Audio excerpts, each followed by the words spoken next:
निरंकुश शासन की जो है वो बात मैं बता रहा हूँ कि कैसे निरंकुश है सत्ता। ये लोकतंत्र है, यहाँ चुनाव होते हैं, हर एक पार्टी को प्रचार करने का अधिकार है, वोट मांगने का अधिकार है।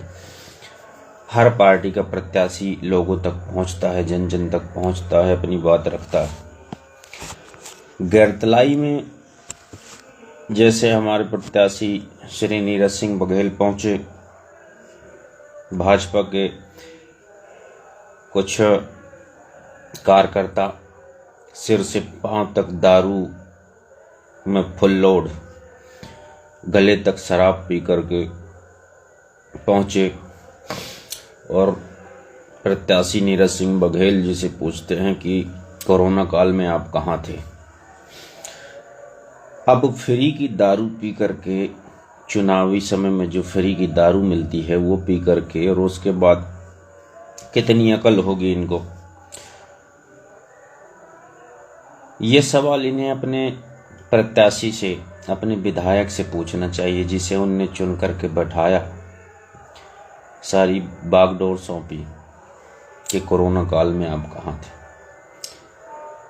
जनता जिसको अपना प्रतिनिधि बनाती ही, ये सवाल उसके लिए उचित है कि कोरोना काल में कहाँ थे।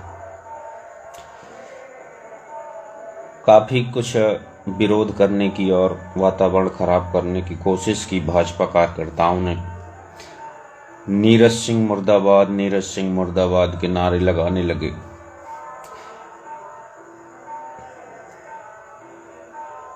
पर नीरज सिंह बघेल एक शिक्षित, पढ़े लिखे जो है वो व्यक्ति हैं। उन्होंने अपने कार्यकर्ताओं को समझाया कैसे वातावरण अपने पक्ष में है और इसे खराब नहीं करना है। कल गैरतलाई और बाकी अन्य नौबरा समेत जो क्षेत्रों में जनसंपर्क का कार्यक्रम था, इतना भव्य और इतना जन उत्साह देख करके जो है हर एक व्यक्ति गदगद हो गया। हमारा प्रत्याशी गदगद हो गया। क्या महिला, क्या बूढ़े, क्या बच्चे, सब के सब कांग्रेस के समर्थन में जो है अपने अपने घरों से निकल के कलश लेकर के सब पहुंचे हुए थे स्वागत में। ये सब चीजें जो है देखी नहीं गई। हमारा प्रत्याशी जहां गया, इनके कार्यकर्ता बस टू व्हीलर लेकर के और आसपास सब देखते रहे दूर खड़े होकर के कि क्या माहौल है, क्या वातावरण है। मानो भेजे गए हों क्षेत्र में कि देख करके आप लोग आए कि वातावरण क्या है, जनता का क्या मूड है। और हम तो आभारी हैं गैरतलाई क्षेत्र की जनता का कि जो समर्थन, जो उत्साह, बिना किसी भय, बिना किसी प्रलोभन के जो लोग घर से निकल के आए नीरज सिंह के समर्थन में, हमारे प्रत्याशी का मन गदगद हो गया। तो कहना मैं ये चाह रहा हूं कि देखिए, एक लंबे समय तक जब हम किसी को सत्ता में बैठाते हैं या कार्यभार सब सौंपते हैं शासन संचालन का, तो कल जो ये घटना हुई ये उसी का परिणाम है। लंबे समय तक किसी एक हाथ में सत्ता सौंप देने का ही परिणाम है कल जो हमारे प्रत्याशी के साथ में घटना हुई। हमें किसी चीज का भय नहीं है। भय इसलिए नहीं रहा है कि इनको जो करना था, बस इनका जो काम है, घर बैठे किसी के ऊपर मामले बनवा देना, किसी का सिर फोड़ देना, किसी पत्रकार को अगवा करवा देना, ये लोकतंत्र की परिभाषा में नहीं है कहीं पे। जो इनकी कार्यप्रणाली जो रही है, पर हमारे प्रत्याशी ने जो है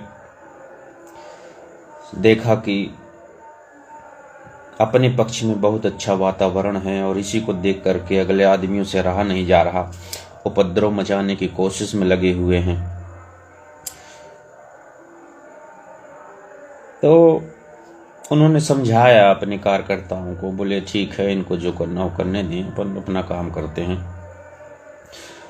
तो कल बहुत माने विवाद की स्थिति बन सकती थी, लेकिन एक योग्य नेता वही है जो सारी परिस्थितियों को जो है वो अपने नियंत्रण में करे, मैनेज कर सके, और वो हमारे प्रत्याशी श्रीमान नीरज सिंह बघेल ने किया। वरना फ्री की दारू पी करके कल जो इनके कार्यकर्ता पहुंचे हुए थे, गले तक जितने थे सबने पी रखी थी। तो उनको एक बात ही कही गई बहुत शालीनता से कि कल क्षेत्र में आपके प्रत्याशी भी वोट मांगने आएंगे, आज नहीं तो कल समय बदलेगा। किसी के साथ उतना ही अन्याय किया जाना चाहिए जितना बाद में आप खुद सह सकें। तो कल का ये मैंने घटना बताई, और बहुत ये लोकतंत्र है, बहुत न्याय की बात करते हैं, लोगों को डरा धमका कर कैसे वोट लेना है उस विधा पे चल रहे हैं। इसलिए भाइयों बहनों, परिवर्तन क्षेत्र में जरूरी है, और ये आपके एक एक वोट से ही होगा। किसी एक व्यक्ति को इतना लंबा समय देना उचित नहीं है, और कांग्रेस के समर्थन में इतना मतलब जन भावनाएं कांग्रेस के समर्थन में है। जो लोगों में उत्साह है कांग्रेस के प्रति, एक पंजे की बटन दबाना है, पंजे की बटन दबाना है। लोग और क्षेत्र पूरा त्राहिमाम कर रहा, त्राहिमाम त्राहिमाम।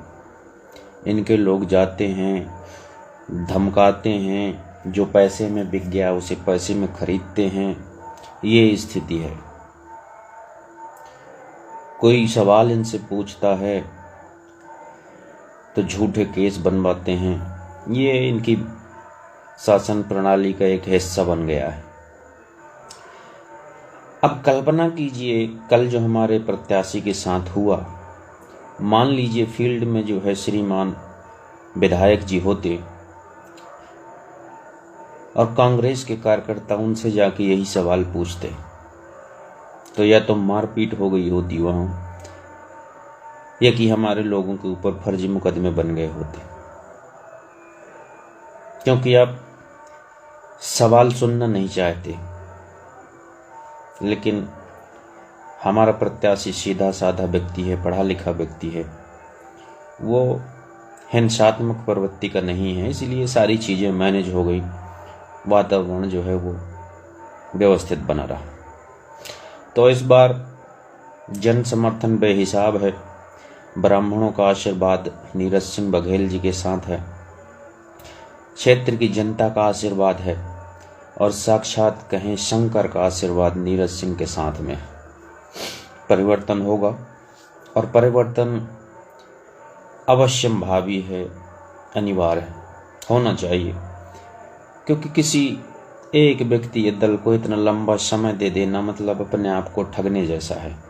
भाइयों बहनों, परिवर्तन होना चाहिए, क्योंकि सत्ता जब सवाल सुनना पसंद ना करे, डरा धमका करके जो है वो अपने सारे काम सिद्ध करने की कोशिश करे। क्षेत्र की आज क्या स्थिति है ये बहुत मैं विस्तार से नहीं बताना चाहूँगा, वो सब विदित है आप लोगों को क्या कैसा है, सब कुछ आप जानते हैं, छिपा नहीं है कोई चीज़। तो बस सबसे इतना ही अनुरोध है, विनम्र अनुरोध, इस बार सत्ता परिवर्तन अनिवार्य रूप से करें। यह आप सबके हित में है, आप सबके बच्चों के हित में है, और बहुत ज़रूरी है। यही लोकतंत्र है कि बदलाव और परिवर्तन होते रहना चाहिए। तो 17 नवंबर को सभी अपने अपने घरों से निकलें और इस व्यवस्था को बदलने के लिए नीरज सिंह बघेल को और प्रदेश में माननीय कमलनाथ जी की सरकार बनाने के लिए पंजे की बटन को दबा करके जो है अपने कर्तव्य का निर्वहन करें, अपने लोकतांत्रिक कर्तव्य का निर्वहन करें। सभी को बहुत बहुत शुभकामनाएं, बधाई इस लोकतांत्रिक उत्सव चुनाव की। और परिवर्तन परिवर्तन परिवर्तन अवश्य किया जाना चाहिए। सभी को शुभ रात्रि, जय जय सीताराम।